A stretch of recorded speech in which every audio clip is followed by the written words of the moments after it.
मित्रों, न कोई मरता है और न ही कोई मारता है।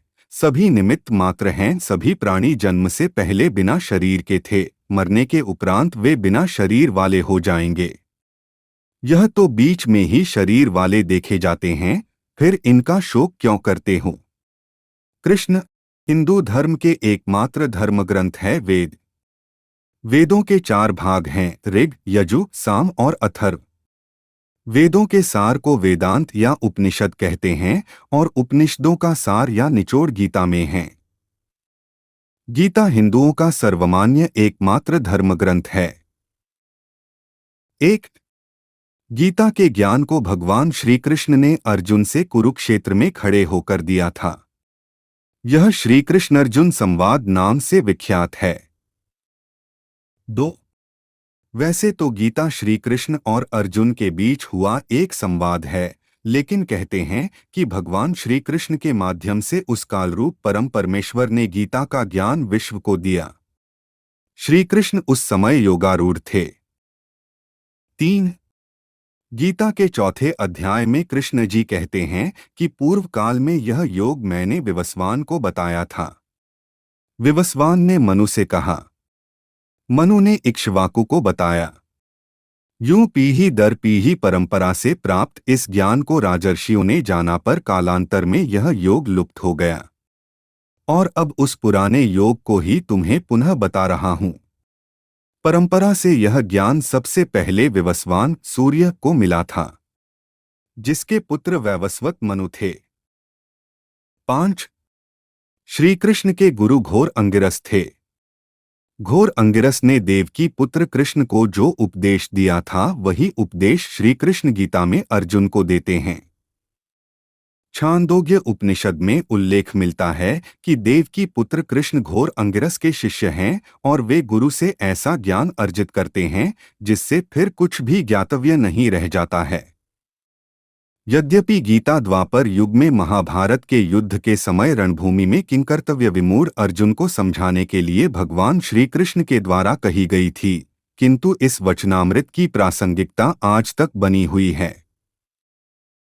6। गीता में भक्ति, ज्ञान और कर्म मार्ग की चर्चा की गई है। उसमें यम नियम और धर्म कर्म के बारे में भी बताया गया है। गीता ही कहती है कि ब्रह्मा ईश्वर एक ही है। गीता को बार बार पढ़ेंगे तो आपके समक्ष इसके ज्ञान का रहस्य खुलता जाएगा। गीता के प्रत्येक शब्द पर एक अलग ग्रंथ लिखा जा सकता है। गीता में सृष्टि उत्पत्ति, जीव विकास क्रम, हिंदू संदेवाहक क्रम, मानव उत्पत्ति, योग, धर्म, कर्म, ईश्वर, भगवान, देवी देवता, उपासना, प्रार्थना, यम, नियम, राजनीति, युद्ध, मोक्ष, अंतरिक्ष, आकाश, धरती, संस्कार, वंश, कुल, नीति, अर्थ, पूर्वजन्म, जीवन प्रबंधन, राष्ट्र निर्माण, आत्मा, कर्म सिद्धांत, त्रिगुण की संकल्पना, सभी प्राणियों में मैत्री भाव आदि सभी की जानकारी है। श्रीमद् भगवद गीता योगेश्वर श्री कृष्ण की वाणी है। इसके प्रत्येक श्लोक में ज्ञानरूपी प्रकाश है, जिसके प्रस्फुटित होते ही अज्ञान का अंधकार नष्ट हो जाता है। ज्ञान भक्ति कर्म योग मार्गों की विस्तृत व्याख्या की गई है। इन मार्गों पर चलने से व्यक्ति निश्चित ही परमपद का अधिकारी बन जाता है। 7। 3112 ईसा पूर्व हुए भगवान श्री कृष्ण का जन्म हुआ था। कलियुग का आरंभ शक संवत से 3176 वर्ष पूर्व की चैत्र शुक्ल एकम प्रतिपदा को हुआ था। वर्तमान में 1939 शक संवत है। आर्यभट्ट के अनुसार महाभारत युद्ध 3137 ईपू में हुआ।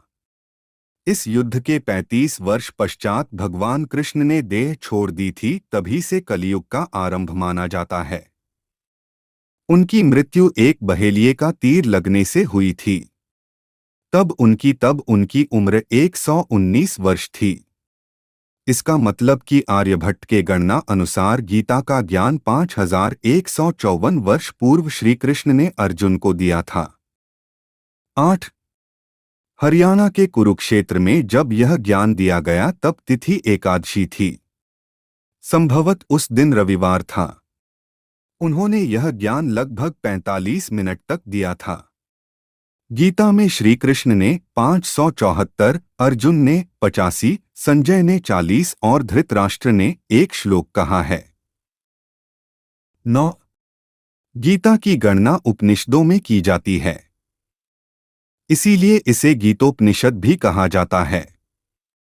दरअसल यह महाभारत के भीष्म पर्व का हिस्सा है। महाभारत में ही कुछ स्थानों पर उसका हरिगीता नाम से उल्लेख हुआ है। शांति पर्व 346, 10, 348, 8 व 53। 10. श्री कृष्ण ने गीता का ज्ञान अर्जुन को इसलिए दिया क्योंकि वह कर्तव्य पथ से भटकर सन्यासी और वैरागी जैसा आचरण करके युद्ध छोड़ने को आतुर हो गया था, वह भी ऐसे समय जबकि सेना मैदान में डटी थी। ऐसे में श्री कृष्ण को उन्हें उनका कर्तव्य निभाने के लिए यह ज्ञान दिया।